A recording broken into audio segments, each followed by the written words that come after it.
சற்று முன் வெளியான முக்கிய அறிவிப்பின்படி அரசு ஊழியர்களுக்கு பென்ஷன் வரவே வராதா? ஓய்வூதிய குழு இடைக்கால அறிக்கை. தலைமைச் செயலக பணியாளர்கள் தந்த திடீர் அறிவிப்பு. செய்தியை முழுமையாக கேட்கறதுக்கு முன்னாடி நம்ம சேனலை சப்ஸ்கிரைப் பண்ணலாம். சப்ஸ்கிரைப் பண்ணிக்கோங்க. மறக்காம பெல் பட்டனை கிளிக் பண்ணிக்கோங்க. அப்போ தான் நம்மளுடைய அப்டேட்டட் நியூஸ் உங்களுக்கு உடனுக்குடன் வந்து சேரும். அரசு ஊழியர்கள் ஆசிரியர்களுக்கான ஓய்வூதியம் தொடர்பாக ஊரக வளர்ச்சித்துறை செயலர் ககன்தீப் சிங் பேடி தலைமையில் அமைக்கப்பட்ட குழு தன்னுடைய கால அறிக்கையை அரசிடம் சமர்ப்பித்துள்ளது. மேலும் இறுதி அறிக்கை தாக்கல் செய்ய கால அவகாசமும் அக்குழுவுக்கு வழங்கப்பட்டுள்ளது.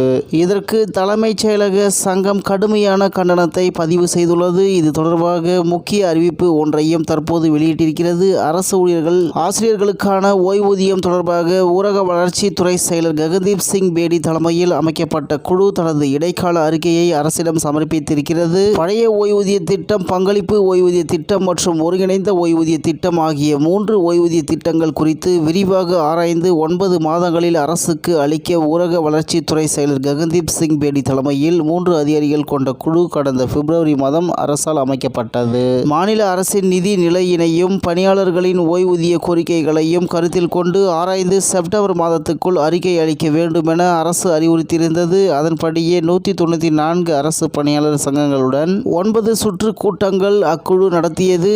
அதன்படி கால அவகாசம் தேவைப்படுகிறது. ஆனால் சேகரிக்கப்பட்ட புள்ளி விவரங்கள் மற்றும் தரவுகளின் எண்ணிக்கை அதிகம் என்பதாலும் மத்திய அரசு சம்பந்தப்பட்ட நிதி நிறுவனங்கள் மற்றும் இந்திய ஆயுள் காப்பீட்டு கழகம் போன்றவற்றுடன் மேலும் கலந்தாய்வுகள் நடத்த வேண்டியிருப்பதாலும் சற்று கூடுதல் அவகாசம் தேவைப்படுகிறது. இந்த சூழலில்தான் ஓய்வூதிய திட்டங்கள் குறித்த தன்னுடைய இடைக்கால அறிக்கையினை அரசுக்கு அக்குழுவானது நேற்று சமர்ப்பித்துள்ளது. மத்திய அரசு நிதி நிறுவனங்கள், LIC ஆகியவற்றுடனான கலந்தாய்வுகள் மேற்கொண்ட பிறகு குழு தன்னுடைய இறுதி அறிக்கையினை விரைவில் அரசுக்கு சமர்ப்பிக்கும் என்றும் விளக்கம் தரப்பட்டுள்ளது. ஓய்வூதியம் தொடர்பான குழுவுக்கு கால அவகாசம் அளிக்கப்பட்டதற்கு தமிழ்நாடு தலைமைச் செயலக சங்கம் கடுமையான கண்டனத்தை தெரிவித்துள்ளது. அத்துடன் ஓய்வூதிய குழு தனது நம்பகத்தன்மையை இழந்துவிட்டதாகவும் கருத்து தெரிவித்துள்ளது. மேலும் கருப்பு பேட்ஜ் அணிந்து வரும் 6ஆம் தேதி பணியாற்றப் போவதாகவும் அதிரடியாக அறிவித்துள்ளது. இது தொடர்பாக தலைமைச் செயலக சங்க தலைவர் வெங்கடேசன், செயலாளர் ஹரிசங்கர் ஆகியோர் அறிக்கை ஒன்றை வெளியிட்டிருக்கிறார்கள். மேலும் நம்பகத்தன்மையை இழந்த ஓய்வூதிய குழு, அதில் சட்டப்பேரவையில் விதி எண் 110 கீழ் முதல்வர் ஸ்டாலின் வெளியிட்ட அறிவிப்புக்கு மாறாக அரசின் ஓய்வூதிய குழு தனது அறிக்கையை செப்டம்பர் 30ஆம் தேதிக்குள் வழங்காமல் அதே தேதியில் இடைக்கால அறிக்கையை அளித்துள்ளது. இது சட்டப்பேரவை அறிவிப்பை மீறும் செயல். கால நீட்டிப்பு குறித்து அரசிடம் நேரடியாக கோராமல் மறைமுகமாக கேட்டிருப்பது வன்மையாக கண்டிக்கத்தக்கது.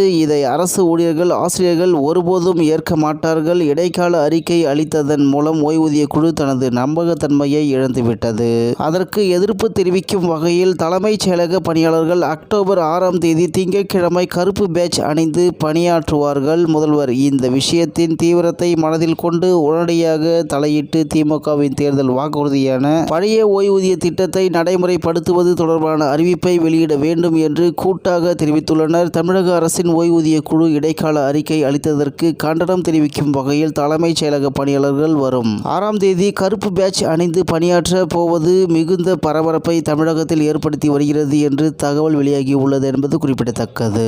இத்துடன் இன்றைய முக்கிய செய்தி நிறைவு பெறுகிறது. மேலும் இது போன்ற செய்திகளை உடனுக்குடன் தெரிந்து கொள்ள RK News தமிழ்நாடு சேனல் உடனே இருங்கள். நன்றி, வணக்கம்.